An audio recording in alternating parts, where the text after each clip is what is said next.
आरोग्य। हेलो, हाय, नमस्कार। मैं हूं अपूर्वा और आप सभी का स्वागत है हमारे विशेष प्रोग्राम में जिसका नाम है आरोग्य। दोस्तों, अगर आप ओबीज है या फिर पूरे दिन कहीं ना कहीं आपकी बॉडी में पेन रहता है तो आपको जरूरत है डिटॉक्सिफिकेशन की। क्या होता है डिटॉक्सिफिकेशन? डिटॉक्सिफिकेशन के फायदे क्या है, ये सब बताने के लिए हमारे बीच आज है प्रसिद्ध आयुर्वेदिक डॉक्टर अविनाश शिंपी, जो आयुर्वेद में एमडी है और पिछले 10-12 सालों से प्रैक्टिस कर रहे हैं। Welcome to the show doctor. नमस्कार। नमस्कार डॉक्टर। आजकल डिटॉक्सिफिकेशन ये वर्ड बहुत सुनने में आ रहा है, पर डिटॉक्सिफिकेशन क्या होता है ये आप बताइए। डिटॉक्सिफिकेशन ये जो वर्ड है ये आधुनिक वर्ड है। आजकल मॉडर्न जमाने में बहुत से लोग डिटॉक्सिफिकेशन करना है इस तरीके से पंचकर्म क्लिनिक या आयुर्वेदिक क्लिनिक में आते हैं। तो आयुर्वेद में डिटॉक्सिफिकेशन यानी कि शरीर की जो शुद्धिकरण, इसके लिए पंचकर्म के उपचार बताए गए हैं।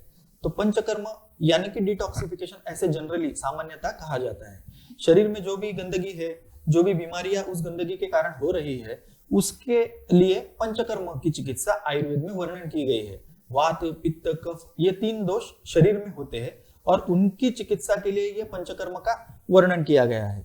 परंतु आजकल के जो लोग खाने पीने में जंक फूड खाते हैं, चाइनीज वगैरह खाते हैं या फिर जो बाहर का खाना खा रहे हैं, उसके कारण शरीर में बहुत सारी गंदगी जमा होती है और जिसके कारण बहुत सी बीमारियां देखने को मिल रही है, जैसे कि एसिडिटी हो गई, पाचन तंत्र की बीमारियां हो गई, आईबीएस है, ग्रहणी है। इनको जो आजकल ज्यादा करके देखा जा रहा है, बड़े बूढ़ों नौजवानों में तक देखा जा रहा है। साधारणतः कोई भी बीमारी अगर आप देखेंगे पुराने काल में तो यह बीमारियां 40-50 के बाद में देखी जाती थी, लेकिन अगर आप अभी देखेंगे तो आजकल के लाइफस्टाइल की वजह से सारी बीमारियां जो है वो 20 की उम्र के बाद ही दिखनी शुरू हो जाती है। तो ऐसे समय में अगर आप पंचकर्म यानी कि डिटॉक्सिफिकेशन का इस्तेमाल करेंगे, किसी भी आयुर्वेद वैद्य के चिकित्सालय में जाकर अगर उनसे ये पंचकर्म करवा लेंगे तो आपको इन सारी बीमारियों से छुटकारा आसानी से मिल सकता है। और उसी प्रकार आपको लाइफस्टाइल के बारे में, आपकी जो लाइफस्टाइल है वो कैसे होनी चाहिए, उसका मार्गदर्शन भी आपको आयुर्वेद वैद्य करेंगे। और ये सब आयुर्वेद में वर्णित है, जिसे कि दिनचर्या और ऋतुचर्या ऐसा कहा गया है। दिनचर्या यानी कि शुरुआत सुबह की कैसे होनी चाहिए और सुबह से लेकर रात तक का हमें क्या क्या करने चाहिए, कौन से कर्म करने चाहिए, उसके बारे में बताया गया है। और ऋतुचर्या यानी कि जो सीजनल चेंजेस होते हैं, जैसे कि वसंत ऋतु है, शरद ऋतु है, वर्षा ऋतु है, इसके अनुसार कैसे हमारी चर्या होनी चाहिए, यानी कि कैसे लाइफस्टाइल होनी चाहिए, क्या डाइट होना चाहिए, क्या खाना खाना चाहिए, उसके बारे में हम आयुर्वेद में अच्छी तरह से वर्णन किया गया है, जो कि एक आयुर्वेदिक डॉक्टर, चिकित्सक आपको अच्छी तरह से समझा सकता है। ओके, तो क्या डिटॉक्सिफिकेशन के या पंचकर्म के अलग अलग प्रकार भी होते हैं? जैसे आप अभी बोल रहे थे, ऋतुओं के हिसाब से, लाइफस्टाइल के हिसाब से सब कुछ चेंज होता है, तो क्या पंचकर्म के अलग अलग प्रकार भी होते हैं? जी बिल्कुल। पंचकर्म इस शब्द में ही पंच मतलब 5 ऐसे उसके प्रकार बताए गए हैं। जो प्रमुख 5 कर्म है उसे वमन, विरेचन, बस्ती, रक्तमोक्षण, नस्य यह कहा गया है। तो अभी इसके अलावा भी एक्चुअली पंचकर्म के प्रकार है, जैसे कि शिरोधारा है, उसके बाद कटी बस्ती है, जानु बस्ती है, हृदय बस्ती है, शिरो बस्ती भी है। और इसके अलावा आंखों के लिए आंचोतन, तर्पण, पुटपाक, ये सारे पंचकर्म के प्रकार ही होते हैं। जैसे कि ये वमन कफ के लिए बताया गया है। जो कफ जनरली जो टर्म कहा जाती है, मतलब कि लोग कहते हैं कि कफ हो गया है, तो वो कफ जो है वो मल स्वरूप है, लेकिन जो दोष स्वरूप बताया गया है आयुर्वेद में, जो वात, पित्त और कफ, ये जो उसमें से जो दोष स्वरूप जो बताया गया है कफ, उसके लिए वमन किया जाता है। उसी तरह विरेचन या पित्त के लिए किया जाता है। इसमें भी वैसे ही है, जो पित्त मतलब जनरली एसिडिटी हो जाती है तो मुझे पित्त हो गया, ऐसे लोग कहते हैं, लेकिन ये जो पित्त है ये मल स्वरूप है, और जो दोष स्वरूप पित्त है उसके लिए विरेचन ये कर्म कहा गया है। और बस्ती उसी तरह वात के लिए कहा गया है। रक्तमोक्षण ये रक्त में जो दुष्टि है उसके लिए कहा गया है। नस्य यह जो पंचकर्म बताया गया है वो जो गर्दन के ऊपर की बीमारियां है, जो गले के ऊपर कफ का अधिष्ठान है, उसके लिए यह नस्य किया जाता है। यानी कि इसमें क्या होता है कि नाक के द्वारा मतलब नोस्ट्रिल से दवाई अंदर नाक में दवाई छोड़ी जाती है और उससे कफ की व्याधियां या गले के ऊपर ऊर्ध्व जत्रुगत होने वाली व्याधियों के ऊपर पंचकर्म किया जाता है। नस्य के अलावा भी जैसे कि कटी बस्ती, जानु बस्ती और जैसे मैंने कहा नेत्र के रोगों में आंचोतन, तर्पण, पुटपाक यह सब किया जाता है। तो ये जो पंचकर्म है विविध व्याधियों के लिए और उनके उपचार के लिए ये पंचकर्म किया जाता है। पंचकर्म कब किया जाता है? जब दोषों की स्थिति जो कि उसके स्थान से, दोष उनके स्थान से जब बाहर आने लग जाते हैं और बहुत मात्रा में बढ़ जाते हैं, तब पंचकर्म किया जाता है। अभी आप जो एक्सप्लेन कर रहे थे अलग अलग टाइप के पंचकर्म, और आपने अलग अलग दोषों के, अलग अलग व्याधियों के भी नाम लिए, तो किस प्रकार का पंचकर्म किस दोष के लिए किया जाता है? जी बिल्कुल सही सवाल पूछा है आपने। इन इतने सारे पंचकर्मों का कौन से व्याधियों में इस्तेमाल किया जाता है, ये अब मैं आपको विस्तार से बताऊंगा। जैसे कि वमन यह पंचकर्म है, अभी ये कफ के लिए किया जाता है। तो जब ये जनरली मतलब आप कफ के लिए बोल रहे हैं, तो इसके कफ के अंतर्गत कितने व्याधि होते हैं, तो उसके 20 व्याधियां आयुर्वेद में बताई गई है। जैसे कि आप प्रतिशाय ले लें, यानी कि जो सर्दी जुकाम होते रहते हैं, बार बार होने वाली सर्दी जुकाम है, ऐसे में पंचकर्म करना और उसके लिए वमन पंचकर्म करना या नस्य पंचकर्म करना बहुत ही कारगर होता है। आप जब ये देखते हैं कि आजकल मुझे एसिडिटी हो गई, ऐसे लोग कहते हैं जो पित्त की तकलीफ है, छाती में जलन है या कंठ में जलन है, सिर में दर्द है, माइग्रेन जैसी तकलीफें है, तो उसके लिए पित्त की ये जो व्याधियां है उसके लिए विरेचन या पंचकर्म आयुर्वेद में बताया गया है। इसी तरह जो बूढ़े लोग हैं या फिर आजकल 40-50 के उम्र के बाद में घुटनों में दर्द, गर्दन में दर्द, कमर में दर्द, यहाँ तक कि 20-25 साल के युवकों को भी ये दर्द होने लग गया है, तो ऐसे समय में ये जो है ये वात दोष के विकृति के कारण होने वाली बीमारियां है। तो ये वात दोष की विकृति के लिए बस्ते या पंचकर्म बताया गया है। इसके अलावा रक्त मोक्षण, मतलब आपको रक्त की बीमारी, रक्त में जो दुष्टि होती है, उसके लिए आयुर्वेद में रक्त मोक्षण या पंचकर्म वर्णित है। जैसे कि युवाओं में आपने देखा रहेगा कि तारुण्य पिटिका यानी कि एक्ने, पिंपल्स, ये जो प्रॉब्लम आती है ये उनके रक्त धातु की दुष्टि के कारण होती है। जरूर ये हार्मोनल इम्बैलेंस के कारण भी होती है, लेकिन ये रक्त धातु से निगडित ऐसे बताया गया है। आयुर्वेद में जो 7 धातुएं बताए गए हैं उसमें से रक्त बहुत इंपॉर्टेंट धातु बताया गया है। इसके लिए जो पंचकर्म बताया गया है वो रक्त मोक्षण है। इसके 3 प्रकार है। रक्त मोक्षण में 3 प्रकार कौन से, तो उसमें जलोकावचरण यानी कि लीच थेरेपी है, उसके बाद में सीरावेद यानी कि ब्लड लीटिंग, जो आपके क्यूबर्टल फोसा से यानी कि हाथ से आपका खून थोड़ा सा निकाल दिया जाता है, उसके बाद में तुम्बी, लाबू, ऐसे भी अलग अलग रक्त मोक्षण के प्रकार है। तो जैसे लीच थेरेपी मतलब चेहरे पे अगर लीच लगाई जाए तो ये पिंपल्स, एक्ने वगैरह की प्रॉब्लम बहुत अच्छी तरीके से सॉल्व की जाती है। इसके अलावा भी स्किन डिसीजेस में रक्त मोक्षण का बहुत बढ़िया से काम होता है, जैसे कि सोरियासिस है, फंगल इन्फेक्शन है, या टीनिया जैसे है, या फिर बालों का झड़ जाना जिसमें आपको गंजापन ऐसी जो दिखता है, उसके लिए भी रक्त मोक्षण बहुत फायदेमंद दिखाई देता है। नस्य यानी कि बार बार छींक आना, जो कि सर्दी में दिखता है, लेकिन एलर्जिक राइनाइटिस में जो बार बार छींक आती है, सर्दी नहीं रहती लेकिन छींकें बहुत आती है, तो ऐसे समय में नस्य बहुत कारगर काम करता है। नाक में जो दवाई डाली जाती है उससे पहले स्नेहन स्वेदन मतलब उत्तमांग का, जो चेहरे का और गर्दन के ऊपर उसको तेल लगाकर मालिश करके उसके बाद में स्वेदन किया जाता है और उसके बाद में नाक में दवाई डाली जाती है। इस नस्य से ये जो एलर्जिक राइनाइटिस वगैरह की तकलीफें बहुत अच्छी तरीके से ठीक हो जाती है। सिर के मतलब जो ब्रेन से रिलेटेड भी बीमारियां रहेंगी उसके लिए भी नस्य बहुत फायदेमंद रहता है। तो इस प्रकार से ये सारे पंचकर्म इन व्याधियों में इस्तेमाल कर सकते हैं। अभी आप जो बता रहे थे वो स्पेसिफिक दोष या व्याधि के लिए एक स्पेसिफिक प्रकार का आप पंचकर्म बता रहे थे, पर आजकल हम पढ़ते हैं, देखते हैं कि हफ्ते में एक बार डिटॉक्सिफिकेशन डाइट पे जाते हैं लोग, या डिटॉक्सिफिकेशन क्रैश कोर्स करते हैं या ऐसा कुछ। तो क्या ओवरऑल हेल्थ के लिए, हेल्थ मेंटेन करने के लिए हर प्रकार का पंचकर्म महीने में एक बार करना चाहिए, ऐसा कुछ है? महीने में एक पंचकर्म करना ऐसा कॉन्सेप्ट तो नहीं है, लेकिन घर में जो लंघन करते हैं यानी कि जो इंटरमिटेंट फास्टिंग का आज युग चल चुका है, उसमें लोग 8 घंटे तक कुछ खाते नहीं है, वो भी एक प्रकार है लंघन, उसे कहा जाता है आयुर्वेद में। उससे भी फायदे होते हैं, उससे भी डिटॉक्सिफिकेशन होता है, लेकिन लोग उपवास में बहुत कुछ चीजें खा भी लेते हैं, जैसे कि साबूदाना खिचड़ी हो गई या फिर वो अलग अलग प्रकार के उपवास के पदार्थ खा लेते हैं। तो अगर आप देखेंगे तो वो जो पदार्थ है वो सारे पचाने में ज्यादा हार्ड टू डाइजेस्ट है, heavy on carbohydrates. Exactly, heavy diet है वो, तो लोगों को लगता है मैं हल्का खा रहा हूँ, लेकिन वैसा नहीं है।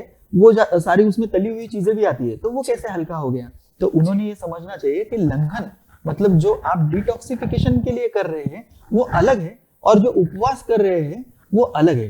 तो आप समझिए, अगर आपको हेल्थ कॉन्शियस होने के लिए अगर आप लंघन कर रहे हैं, मतलब डिटॉक्सिफिकेशन के लिए अगर आप उपवास कर रहे हैं, तो आपको करना चाहिए कि एक ही बार खाना खाना चाहिए, दिन में एक ही बार भोजन करना, या फिर फलों का रस लेना, या फिर ऐसी चीजें खाना जो हल्की है, ना कि वो चीजें जैसे कि साबूदाना खिचड़ी वगैरह, या फिर ये जो चीजें तली हुई चीजें है, बटाटे के वेफर है, केली के वेफर है, वो सब चीजें तली हुई डीप फ्राइड चीजें, उससे उसको उतना फायदा नहीं होगा। बिल्कुल बिल्कुल।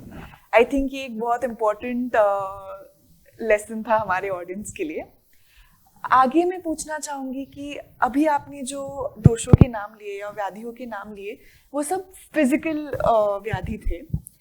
क्या मेंटल इश्यूज के लिए भी पंचकर्म यूज किया जा सकता है? मेंटल हेल्थ प्रॉब्लम्स के लिए भी क्या पंचकर्म यूज किया जा सकता है? डिप्रेशन हो, एंजाइटी हो, स्ट्रेस हो, इन सारी चीजों के लिए क्या पंचकर्म का वापर किया जा सकता है? बहुत सही सवाल पूछा अपूर्वा जी आपने। यह जो इसके बारे में कोई बात नहीं करता, आजकल क्लिनिकल डिप्रेशन, डिप्रेशन, काम के वजह से तान तनाव, चिंता, अनिद्रा यानी कि इंसोम्निया, मतलब नींद नहीं आना, लोग देर रात तक मोबाइल देखते हैं, फिर ये आदत बन जाती है और फिर आके मुझे बताते हैं कि सर हमें नींद नहीं आ रही है। तो ये जो तकलीफें है ना, उसके लिए भी आयुर्वेद में बहुत बढ़िया पंचकर्म बताया गया है, जो कि शिरोधारा है। शिरोधारा यानी कि क्या होता है कि माथे पे अपना जो स्तपनी मर्म है, यहाँ पे धारा धरी जाती है तेल की, जो ये तेल की, तक्र की, या फिर कोई काढ़े की, या फिर स्वरस की, ऐसी धाराएं अलग अलग व्याधि के अनुसार अलग अलग पेशेंट को की जाती है। तो ये जो शिरोधारा है, इसका बहुत बढ़िया से इस्तेमाल होता है मानस व्याधियों में। जिन जिन लोगों को गुस्सा आता है, चिंता बहुत ज्यादा करते हैं, महिलाओं में अगर आप देखेंगे तो बहुत ज्यादा मेंटल डिप्रेशन या फिर क्लिनिकल डिप्रेशन के वो शिकार रहते हैं, लेकिन समझ में नहीं आता है, क्योंकि हमारे यहाँ पे वो दबा दिया जाता है, उसके बारे में कोई बात नहीं करता है। तो और इसके लिए जो दूसरे शास्त्रों में जो दवाइयां हैं, वो उसमें नींद बहुत आना, या फिर उसकी वजह से उनका मतलब जो नेचुरल उनकी जो स्वभाव है उसमें काफी बदल, मतलब बहुत चेंजेस हार्मोनल इम्बैलेंस हो जाता है, पिंपल्स आने लगते हैं, वेट बढ़ने लगता है, जी, उसके साइड इफेक्ट्स काफी है। हाँ। और उसके कारण लोगों के स्वभाव में भी फर्क आ जाता है। अगर वो सालों तक वो दवाइयां लेते गए, तो उनको मतलब दूसरी तकलीफें शुरू हो जाती है, यानी कि साइड इफेक्ट्स हो जाते हैं। लेकिन शिरोधारा में क्या है, कुछ नहीं, उनको सिर्फ आना है, 30 से 35 मिनट की शिरोधारा, तेल की धारा जो है वो कपाल पे अपने करनी है, और उससे उनको नींद ठीक से आना, उनका कॉन्फिडेंस बढ़ जाना, उनकी चिंता गायब हो जाना, इस तरीके से बहुत ही बढ़िया वंडरफुल रिजल्ट्स आपको देखने में मिलते हैं। तो मानस व्याधियों के लिए आयुर्वेद में दवाई भी है, और उसके साथ ही साथ में शिरोधारा जैसा पंचकर्म भी है। Okay, great. अगर किसी को क्लिनिकल डिप्रेशन है या सीवियर क्रॉनिक डिप्रेशन है, तो आप जो ये ट्रीटमेंट बोल रहे हैं, शिरोधारा की ट्रीटमेंट, ये कितने समय तक लेनी पड़ेगी इफेक्ट्स दिखने के लिए? जी, बहुत बढ़िया सवाल है। ये जो मतलब शिरोधारा है, इसकी समय सीमा तो वैसे 7 दिन, 15 दिन, 21 दिन ऐसी हो सकती है, और एक समय में 30 मिनट से लेके 1 घंटे तक आप शिरोधारा कर सकते हैं। दूसरा, वो पेशेंट यानी कि उसके ऊपर डिपेंड करता है उसकी बीमारी क्या है, उसको कितने दिनों से, मतलब क्रॉनिक है या उसका अभी अभी कुछ महीनों से या कुछ दिनों से अगर उसको हो रहा है, तो उसके अनुसार ये उसका जो टाइम है, मतलब जो दिन मर्यादा है, वो कम से ज्यादा भी हो सकती है। कोई पेशेंट्स में हम 21 दिन की शिरोधारा करते हैं, जो कि हम 3 महीने तक, मतलब 21 दिन के बाद एक गैप रख के, उसका थोड़ा 7 से 8 दिन का गैप रख के फिर वापस करते हैं। और अगर मतलब नए पेशेंट रहेगा जिसको बीमारी ये ज्यादा दिनों से नहीं है, कोई तकलीफ इतनी बड़ी नहीं है जो कि जल्दी हल हो सकती है, तो हम उनको 7 दिनों की भी बताते हैं। कुछ पेशेंट में नींद बिल्कुल नहीं आती है, और ऐसे पेशेंट मतलब सालों से नींद की दवाइयां लेते रहते हैं, तो उनमें ज्यादा समय लगता है। उसके साथ ही साथ में पेट के अंदर मतलब दवाई भी लेनी जरूरी है, जैसे कि आयुर्वेदिक कुछ चूर्ण रहते हैं, कुछ सिरप्स रहते हैं, उनका भी हम इसके अंदर अवलंब करते हैं, और पेशेंट को एक हेल्दी लाइफस्टाइल बताकर उनको उनकी बॉडी का डिटॉक्स भी कर उनको ये शिरोधारा एडवाइस करते हैं इतने दिनों के लिए। ऐसा अभी आपने कुछ टर्म्स पहले यूज की, इंटरमिटेंट फास्टिंग, या हम डिटॉक्सिफिकेशन के बारे में बात कर रहे हैं। काफी बार डिटॉक्सिफिकेशन, इंटरमिटेंट फास्टिंग को वेट लॉस के साथ रिलेट किया जाता है, तो क्या पंचकर्म, आपने बोला डिटॉक्सिफिकेशन और पंचकर्म एक ही है, तो क्या पंचकर्म का यूज वेट लॉस के लिए भी किया जा सकता है? जी, सही कहा। वेट लॉस के लिए हम जो पंचकर्म करते हैं उसमें प्रमुख से वमन, विरेचन और बस्ती करते हैं। इसके अलावा उद्वर्तन, मतलब जो आप दिवाली में उट्टन लगाते हैं, महाराष्ट्र में ये पद्धत है कि दिवाली में उट्टन लगाते हैं, लेकिन जो सही बताया गया है, मतलब कैसा करना चाहिए, उद्वर्तन उसका वो सही नाम है, उससे उट्टन ये आया है। तो जो उट्टन है मतलब कि उद्वर्तन है आयुर्वेद में, ये सिर्फ ठंडी में करना चाहिए ऐसा नहीं है, या फिर दिवाली में सिर्फ करना चाहिए ऐसा नहीं। उसका इस्तेमाल आप फैट लॉस के लिए भी कर सकते हैं। जिन जिन लोगों के फैट मतलब बहुत ज्यादा उनको ओबेसिटी है, अलग अलग प्रकार की ओबेसिटी रहती है, उनमें जिसमें मेद धातु यानी कि फैट जिसमें ज्यादा बढ़ गया है, ऐसे लोगों में ये पंचकर्म यानी कि वमन विरेचन के बाद में उद्वर्तन और फिर उसके बाद में बस्ती, ये पंचकर्म करना चाहिए। इसके फायदे उनको बहुत अच्छी तरीके से दिखते हैं। सिर्फ उद्वर्तन करने से 7-7 दिन में इंच लॉस होता है, मतलब कि वो कहते हैं हमारे कमर के ऊपर फैट बहुत ज्यादा है, तो ये हमको कम करके दीजिए। तो वो इंच लॉस के लिए उद्वर्तन ये पंचकर्म बहुत फायदेमंद रहता है।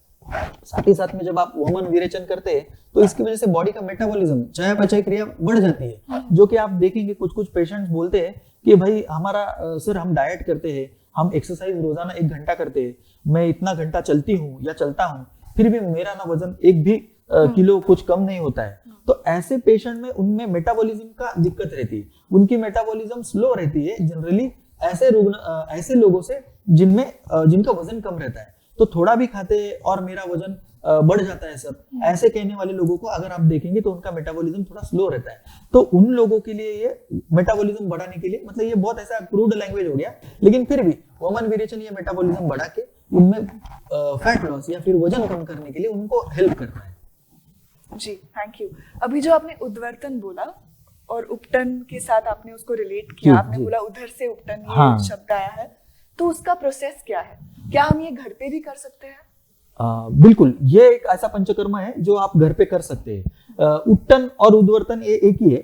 तो उद्वर्तन में क्या किया जाता है कि त्रिफला चूर्ण है, उसके साथ में आप चने की दाल का पाउडर बना के, मतलब उसका जो पीठ है बेसन का, उसको मिला सकते हैं, या फिर मसूर की दाल के पाउडर को भी उसके साथ में मिला सकते हैं। दोनों को समान मात्रा में लीजिएगा और उसको आप एक मिक्स करके रखिएगा। साधारण आपको मतलब ये पाव किलो यानी कि 250 ग्राम आपके पास ये रखना चाहिए। और नहाने से पहले आपको ये चूर्ण ऐसा मतलब रूखा ही लेना है, ड्राई पाउडर इसकी लेकर उसको आपके बदन पे जहां पे आपको फैट है, जैसे कि कहाँ रहता है जनरली, तो ये कमर के जगह पे रहता है, उसके बाद में आपके गले के नीचे रहता है, या फिर आपके आर्म्स पे रहता है, वहां पे ये ज्यादा करके फैट डिपोजिशन ऑफ बॉडी रहता है, जो कि फैट लोगों में मतलब ओबेस लोगों में दिखाई पड़ता है। तो वहां पे राउंड मोशन में मतलब गोल तरीके से घुमा कर उसको 15-20 मिनट से लेकर आधा घंटा तक आपको ये करना है। तो आप इस तरीके से अगर करेंगे तो आपको दिखेगा कि आपका इंच लॉस हो रहा है, आपका वजन भी कम होगा। अगर आप डाइट के साथ ये सब करेंगे तो आपको जल्दी फायदा दिखेगा। जी thank you so much doctor, आपने इतने डिटेल में हमारे सारे प्रश्नों के जवाब दिए। सिर्फ जाते जाते क्या आप कोई टिप्स देना चाहेंगे हमारे दर्शकों को? जी बिल्कुल, जो पंचकर्म है ये रुग्णों के लिए ही नहीं तो स्वस्थ व्यक्तियों के लिए भी है। बस उनको ये ध्यान में रखना है कि ये जो पंचकर्म है वो पंचकर्म क्लिनिक में आयुर्वेद चिकित्सक के मार्गदर्शन के अनुसार ही करना चाहिए। जी thank you once again sir. मुझे यकीन है हमारे दर्शक आपकी दी गई जानकारी का इस्तेमाल अपनी सेहत को सुधारने के लिए जरूर करेंगे। दोस्तों, अब अपने होस्ट और दोस्त को इजाजत दीजिए। फिर मुलाकात होगी आरोग्यम के अगले एपिसोड में एक नए टॉपिक के साथ। अपना ख्याल रखिएगा। नमस्ते।